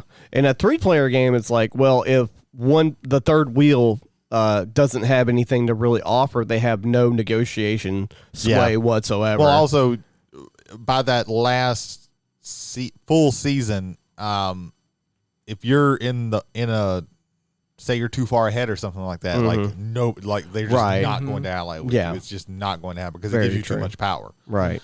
So you have to be very careful to not shoot too far ahead, because then you get fucked over. You have to balance it. Or if you're gonna shoot too far ahead, make sure you made the math really where it's like, ahead. Okay, there's no way they can outvote me now. But I think the thing about Rising Sun that I love so much, it's one of the things that I look for in games, is asymmetry. Again, stress asymmetry. Asymmetry, yes.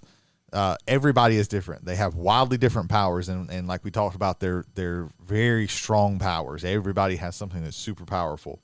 The amount of money that they get is different. Where they start is different. Where they start on the honor track is different. So like playing as a different clan each game, you're going to have a slightly different strategy. Because, like, okay, if I don't have to worry about, if I'm the Dragonfly clan and I don't have to worry about, moving everywhere, I can just move wherever I want to, and I can summon wherever I want to, then that changes how I'm going to do. If I'm the Koi clan, then maybe I'm thinking about just getting a whole bunch of money so I can just kind of buy my way through all of these fights.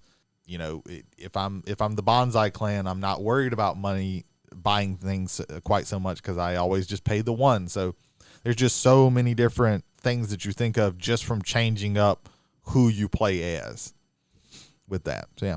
Well, who you play as, what season cards you play with.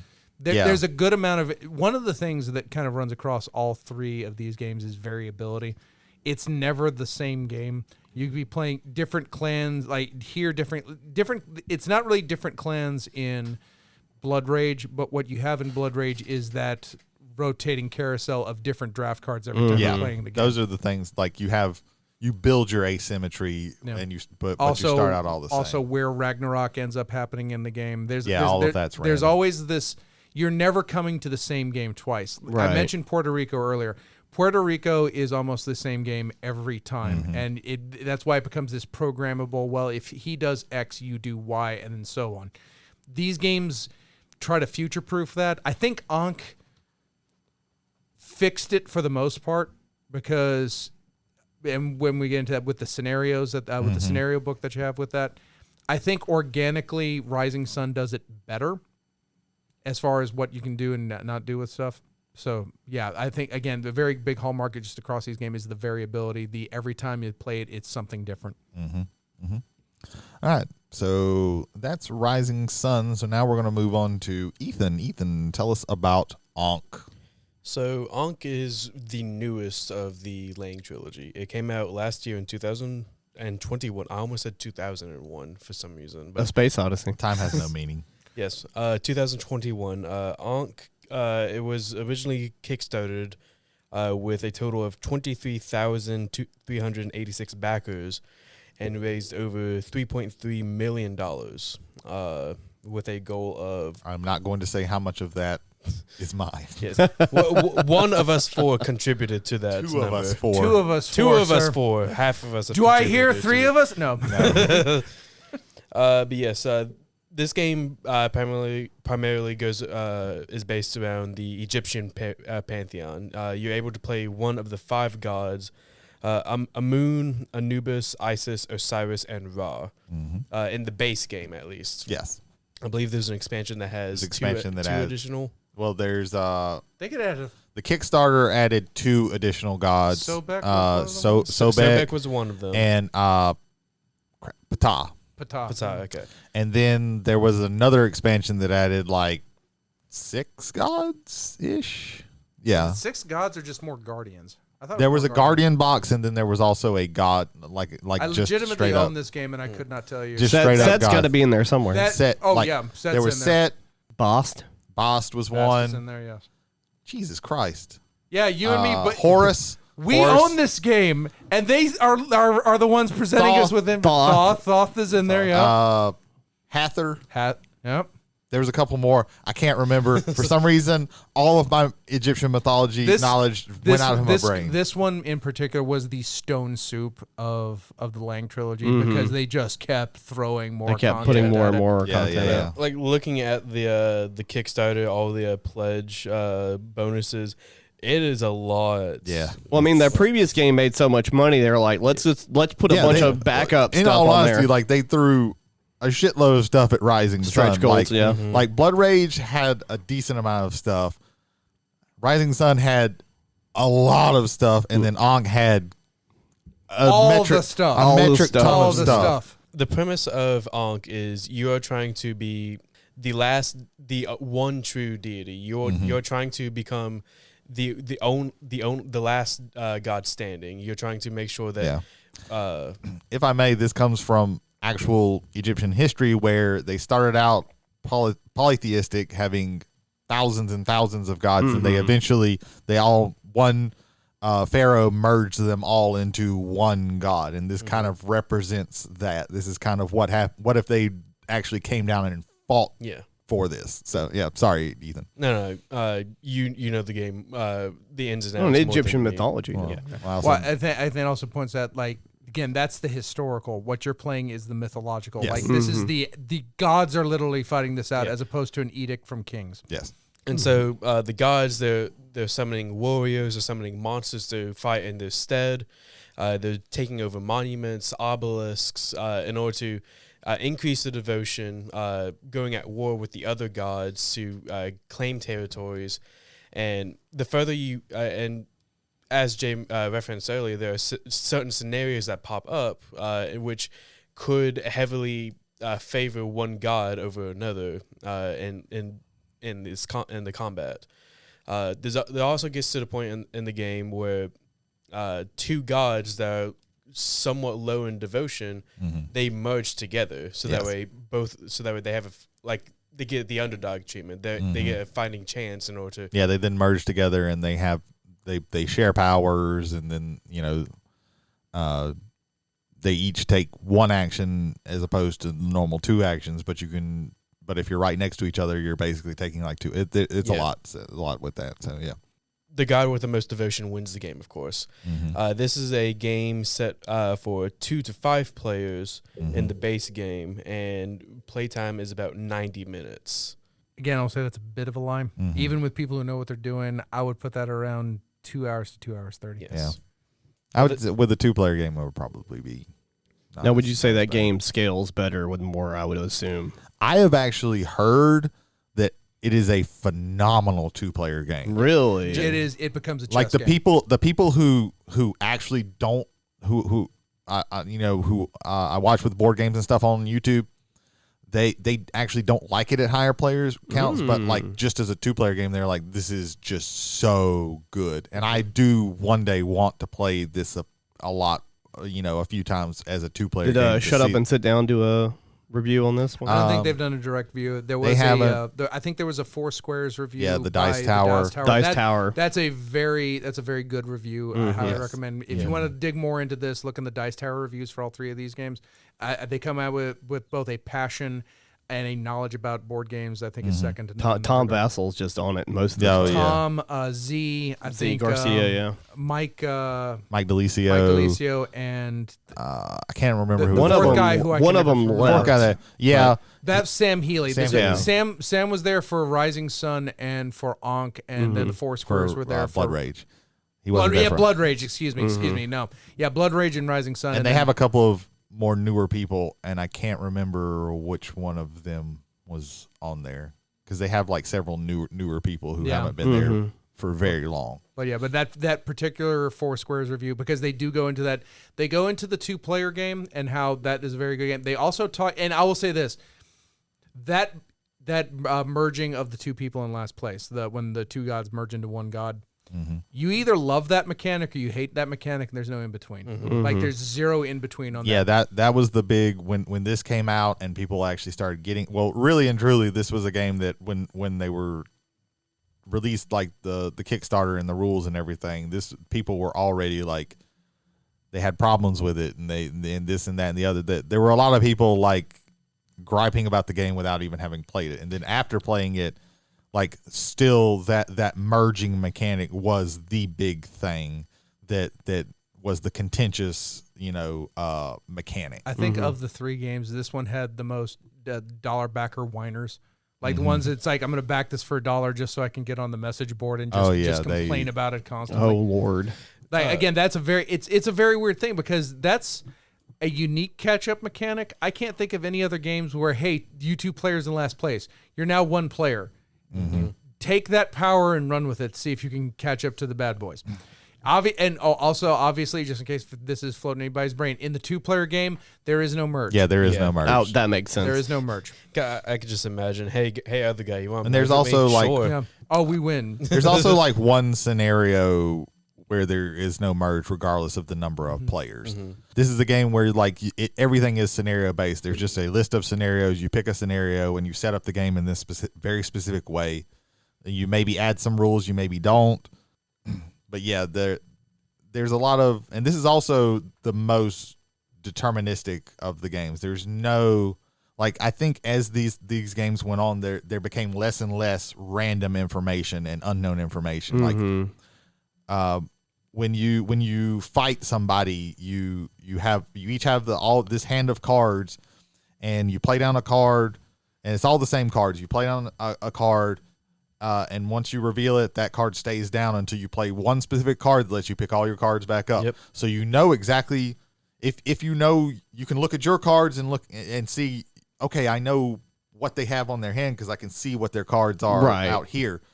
So there's not really any like randomness, and there's really not any hidden information if you can like just think if you're just paying attention. There is a Pharaoh expansion that adds in a little bit of more randomness, but even then it's not much. It's just what comes off of this new deck of cards that you can get that gives you powers and things like that. I'd like to equate the entire trilogy, but Ankh more so as like a very God-sized game of chess. Like you see what your opponents are doing, moving their pieces. You can see what they're trying to get to, and so you're able to move your pieces, play your specific cards to counteract that, while also advancing your own game plan. I would 100% agree with you on Ankh.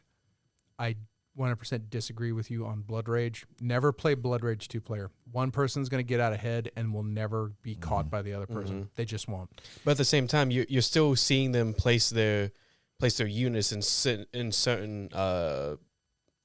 environments in certain places, so that way they can eventually take over that one quadrant, and so you're able to react to that movement in a way. I would think of that more in regards to, say, something like Risk comes to mind in that regard, but I think more along the lines of Small World in that way, in that you're slowly developing on your side. Now, in that game, there's also a mechanic where you have to completely put something in decline and then pick up a new group, but you're developing on one side and then hopefully try to spread out from there. I'm trying to think of other Risk kind of isn't that, except it is way more combat than anything else. There's some non-combat stuff you can do in Ankh and in Blood Rage and in Rising Sun. So there's a bit more long-term strategy as there is for short-term tactics in these games.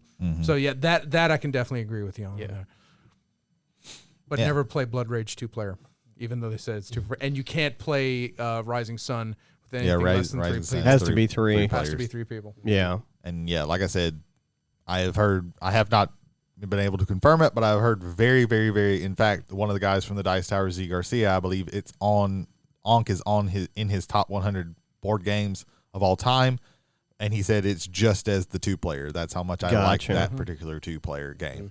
Absolutely. So yeah, like one of the other mechanics that's in Ankh is the fact that you have a shared action area where when you take a specific action, you're going to move it down this track, and once it gets to a certain point, then you have a special thing that happens. You might, put down these camels that separate out the board a little bit. You might actually take control of a specific monument, which gives you, which can give you points, or you can just start a battle time.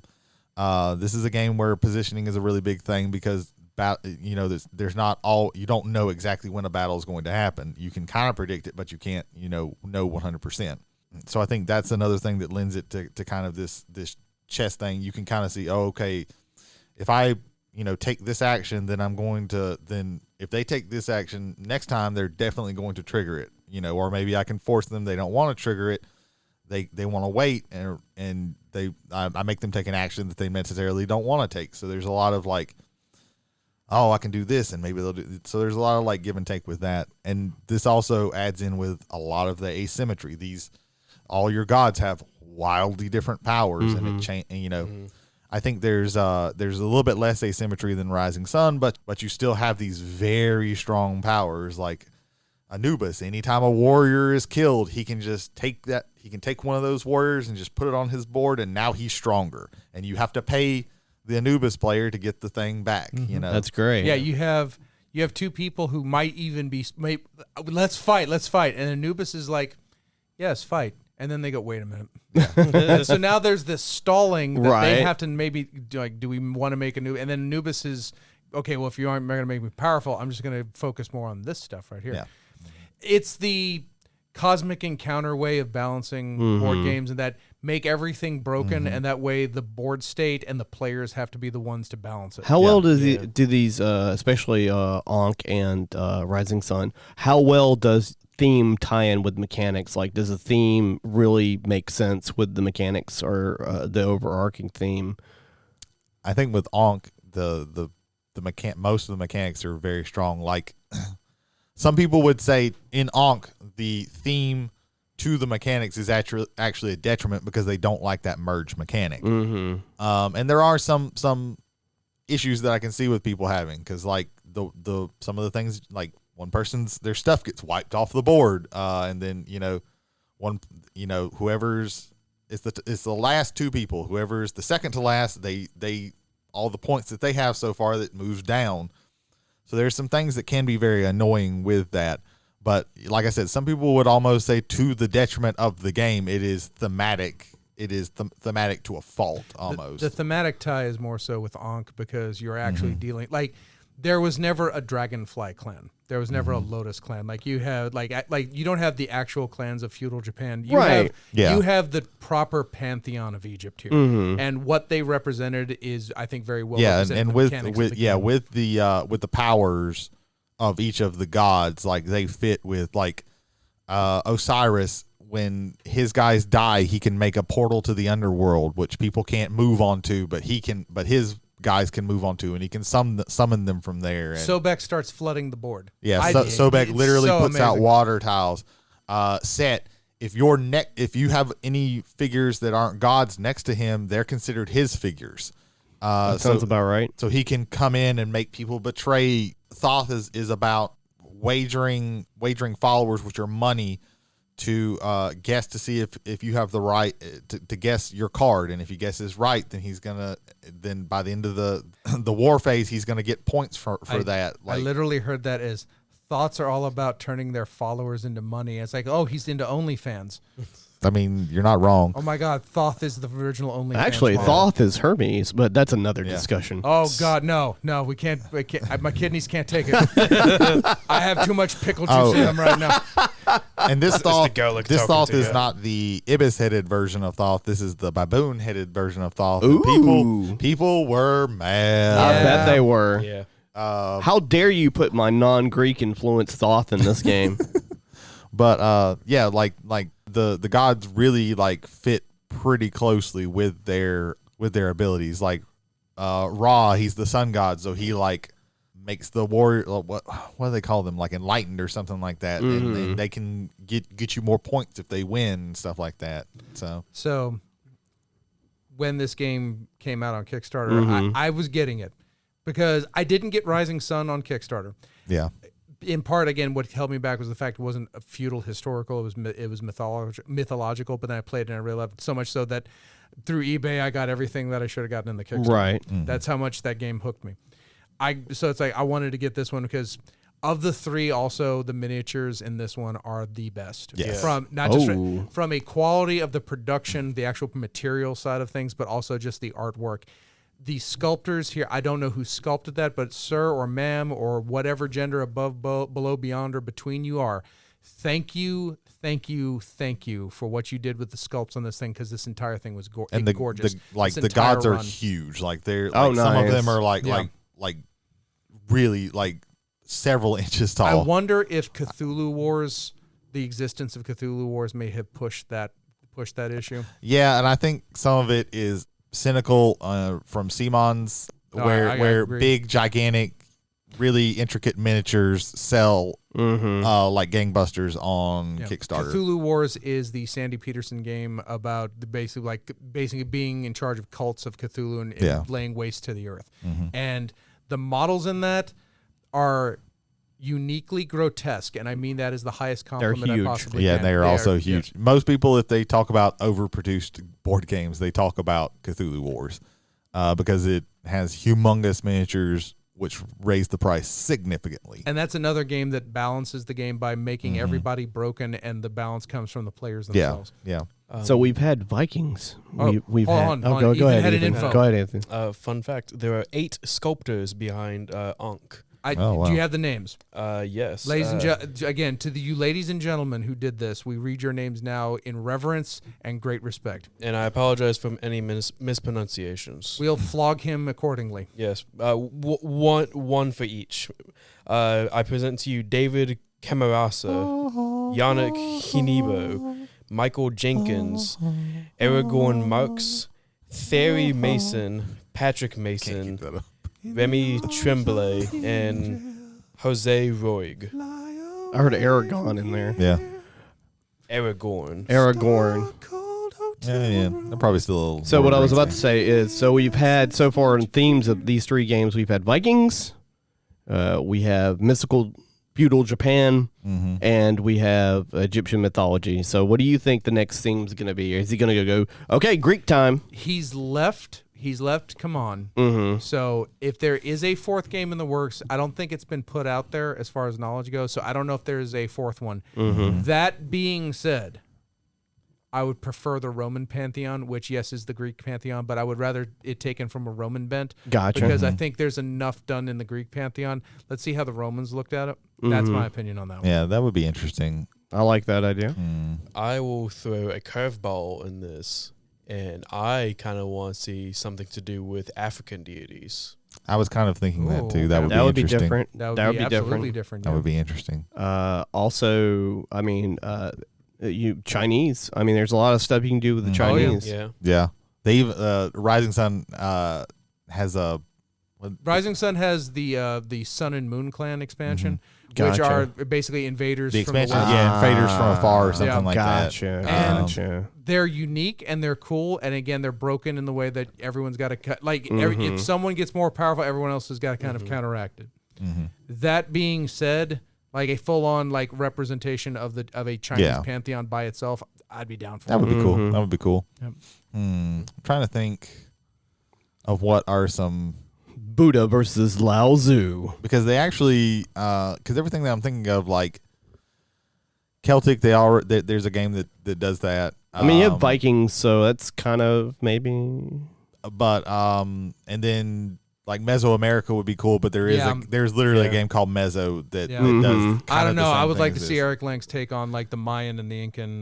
That would be Aztecs. That would be interesting. Xibalba. Indigenous Native American deities. That would actually be. I would really like good. to see that Also because there's a very lot good. of really cool things. Yeah, that.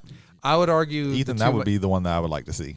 That would me too. But I think if you're going to go with budgeting for what is viable and sellable, I would say it would be a Chinese pantheon. And the reason why I want to say that is that would then sell very well in China. Also, East India. India. Yeah, that'd be too. But India as a mythological India, possibly.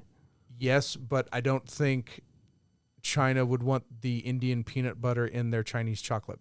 I mean, I think it would have to be. Sure. It has to be one. I think they would want that to be just one. Also, the one thing I wanted to say real quick. Also, an issue is like for India, some of their religious stuff is very heavily tied close to their mythological stuff as well, which could be that's the problem. Touchy. Is that you would be talking about things that because like nobody really does like the nobody pray follows the ancient Egyptian religion anymore. Right. People who do kind of pagan type things. Well, but they don't, modern. But it's not like and not like a whole country. In Japan, you do have shrines for and Shinto and all that. But you don't have people that you don't have like a whole country worshiping yokai though. Yeah, you have people that they appreciate the yokai. But I mean, India they still worship Shiva, and so that's a touchy subject. You would have, I imagine, that would be a fine line to walk because you do have people still following that religion, right? And I think even like certain video games and things when they've done things with Hindu mythology, they've kind of ran afoul of people because that's their religion. You call it a mythology, and they're like, and I think like, hold up. As much as I would like to see stuff from like Native American mythology, I think one of the problems you would get with is reducing all of these tribes down into one thing would kind of not be great, even because you couldn't just pick like, okay, we're going to do Navajo mythology, Right. Or we're going to do because I mean, there were so many. There's so also- many- mythology. You would end up probably watering it down, Well, like smashing it into one thing, and that's and also not fair. you to also them. have the U.S. tribes, but you also have the Canadian Yeah. tribes. Mhm. Like you have the Mexican tribes, especially also, the Mexican real tribes. quick, just to throw it out there, just some knowledge that I know. The other issue is a lot of their stories are told through dance or word of mouth, and there's all kinds of things that can be interpreted differently there. So that would be kind of weird. I would like to see some of that represented, but that would be a hard line to walk. I think the Mayans, Incans would probably be a better Mayans and Incans, things like that, because Maya, those Inca, while Aztec, while you have like still indigenous people there, they're not like they're not like it's not dominant. It's not dominant. I'm envisioning in a Mayan game where where it's counting down to a calendar. Although I think there is a game that has that specifically. There's Zulk in the Mayan calendar. Yeah. But it's more of like a worker placement game Yeah. with this like gear thing in the middle that rotates. There you go. For some reason, the first thing that comes to mind is if you made the movie El Dorado into a board game. There is a game called El Dorado, and it is a board game. No. The movie El Dorado. Oh, you want a board game of the movie El Dorado? For some reason, that's the only thing that comes to Very mind. nice. All right. So, did anybody have any final thoughts about any of the three games? I think we've had a pretty good discussion of them. Some of the best melding of theme with mechanic that you're going to find in board gaming today. Yeah. Solid games. Yeah. I want to play the other two, so I can get a little bit more familiar with it. These are game mechanics that are strategic without being complex. I like that idea too. Yeah, like some it's very little thought in the gears. Would It's you more thought consider in the would you game. consider any of these heavy or medium, or are they These are all medium to these are medium. medium. Yeah. These are medium heavy. medium heavy. because they look like, from the look of Rising Sun, it looks like a heavy game if you're not familiar with board games. But once you get into it, it seems like Compared to 1980s Avalon Hill games, Oh. these are light as a feather. I mean, compared to Candyland, it would be like squatting 350 pounds. yeah, I compared can only imagine someone's thighs trying to squat Rising Sun after only ever having done with the Candyland. exception of Toon, every Avalon Hill game had hexes. Yeah, Lots yeah. and lots of hexes and numbers. hex and counter games. Yeah, compared to that, it's yeah, these are games that I really love. I'm really big on mythology. I love all kinds of different mythology. So these, I thought you would jump on Ankh immediately. I was surprised I backed it before you did. It was a hard time. It was a weird hard time. time, and I think you had backed something else, and you were thinking about it, and then the Sobek expansion dropped. And it's like, okay, I'm in. Yeah, all in. It was- Ladies, if you like Brady Davis, and you want to get him to pay attention to you, just show up with some crocodiles, baby. yeah, whole- crocodile some gods. crocs. Whole crocs. whole crocodiles. Whole crocodile. Whole crocodiles. But yeah, these. So I enjoy all three of these games. Yeah, they're great. Eric Lang is one of my favorite designers. A lot of games that he has designed, I really love. So these are some great games, and I really enjoy them. So I do want to say, so of all of us, of the four of us, Jay and I are the only ones who have actually played those.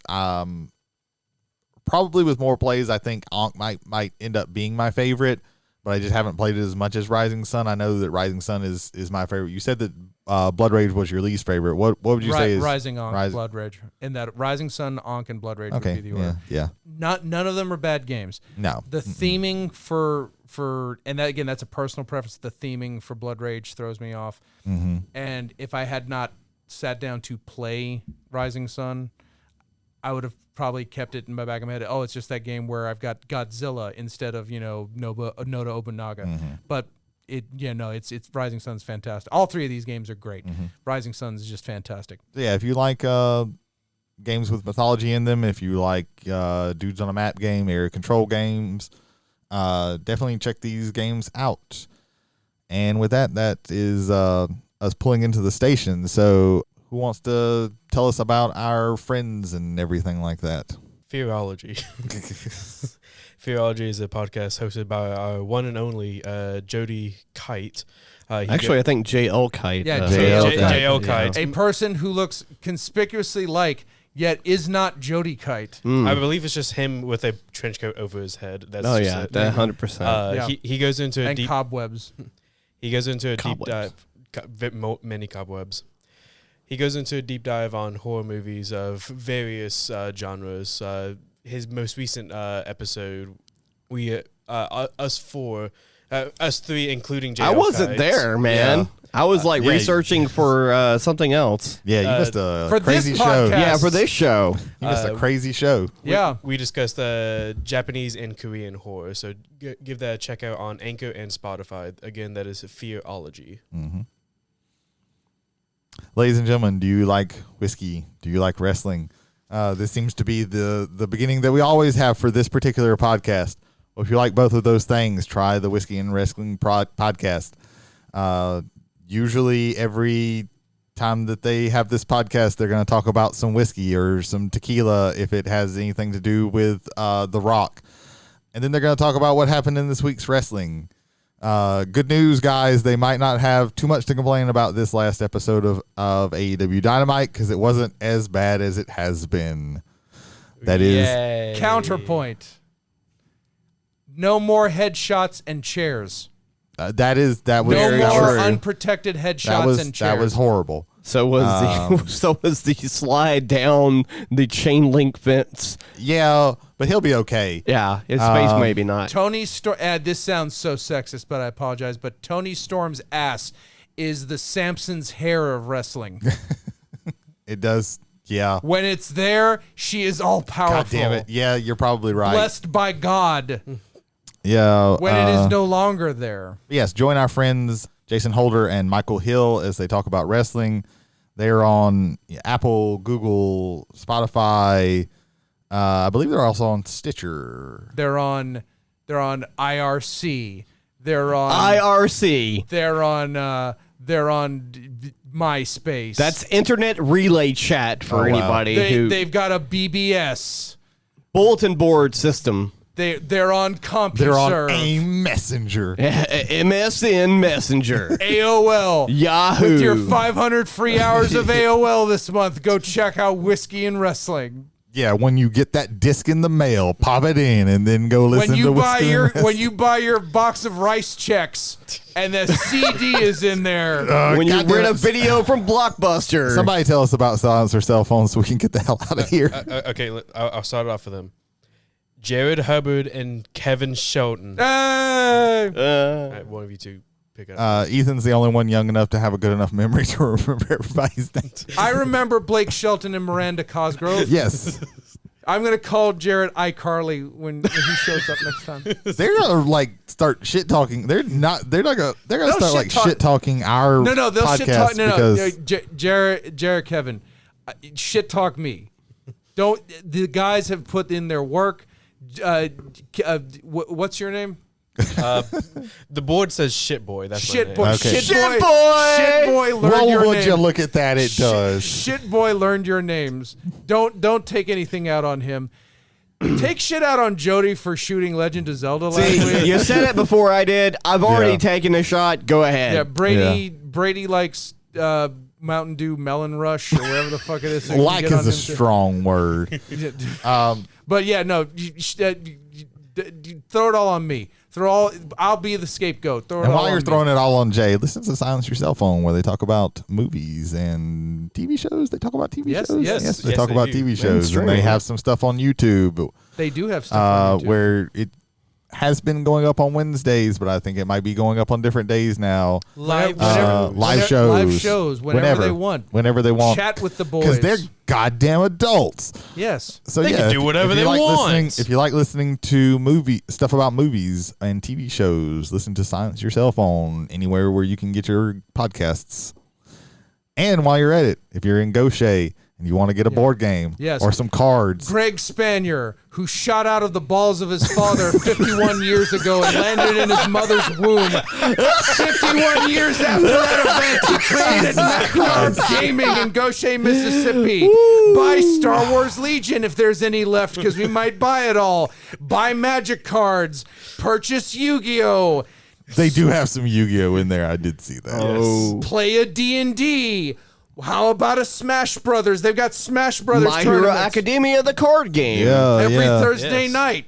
They've got a little tourney every Thursday night. Magic Modern on Saturdays. Yeah. Magic and Modern on so- Saturday. FNM on Fridays. EDH on Fridays. So There's a wall of board games you can play for free. I guess thank you, Greg. Thank you, Thank Greg, you, Greg. for providing us this space for which we may record the words I just said in. This one last time. Yeah. Episode 12 will be performed in a sewer. Yes. It's the only place that had good internet hookup. Don't ask us why. Jesus Christ. So yes, we're not quite limping in like we have been in the past couple of episodes. This is not as We bad. are WTF, mate? we are definitely getting better at this podcasting thing. Absolutely. Also, So- I think our Something randomness like was that. probably halfway through the show. Yeah, we kind I of think blew our I think- our load a little early. I think me drinking garlic vinegar pickle juice. pickle juice. That was pretty much did definitely a Do you want choice. me to- do you want me to go for a I second? am. Oh no, he has another There was one. more. No, Where did you Jay, get a second stop one? doing this Why to did they yourself. sell you a second one? Oh my God, there's two? I'm Brady Davis. I'm Ethan Skinner. I'm Jody Kight. Oh no! Oh, there's more. There's more. God, Tell us your name. tell us your name so you God. we apologize. You have been listening to 2 hours of Travelers on the Omnibus. Yeah. His eyes are The watering. advice for the bus this week is don't do what I just did. I did it twice. I shouldn't have done it half the time. Doctor and water are two different words. You're no longer Bob Dylan Shinedown. That was James McCarthy doing something really stupid. It was. If I'm We'll not here, see you Ethan, hit the goddamn button. next time. Ethan, hit the goddamn button.